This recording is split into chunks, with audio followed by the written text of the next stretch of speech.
রহিম। আমি আমি সশ্রদ্ধ চিত্তে তারেক রহমান সশস্ত্র চিত্রে শপথ করিতেছি যে আমি আইন অনুযায়ী আইন অনুযায়ী সরকারের প্রধানমন্ত্রী পদের কর্তব্য বিশ্বস্ততার সহিত পালন করিব। আমি বাংলাদেশের প্রতি অকৃত্রিম বিশ্বাস ও আনুগত্য পোষণ করিব। আমি সংবিধানের রক্ষণ সমর্থন ও নিরাপত্তা বিধান করিব।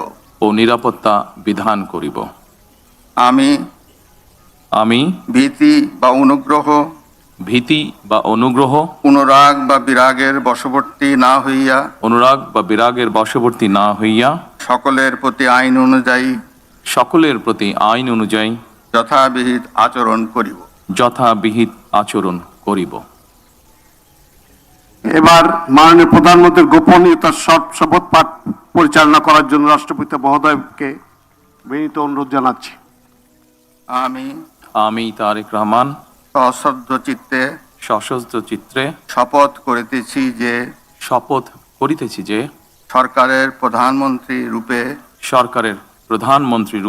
যে সকল বিষয় আমার বিবেচনার জন্য আনিত হইবে বা যে সকল বিষয় আমি অবগত হইব তাহা প্রধানমন্ত্রী রূপে যথাযথভাবে আমার কর্তব্য পালনের প্রয়োজন ব্যতীত প্রত্যক্ষ বা পরোক্ষভাবে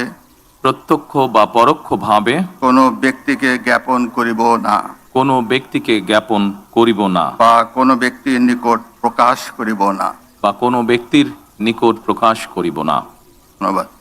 ধন্যবাদ। মাননীয় প্রধানমন্ত্রীকে পদের শপথ ও গোপনীয়তার শপথ স্বাক্ষর করার জন্য এবং স্বাক্ষর শেষে নির্ধারিত আসন গ্রহণ করার জন্য বিনীত অনুরোধ জানাচ্ছি।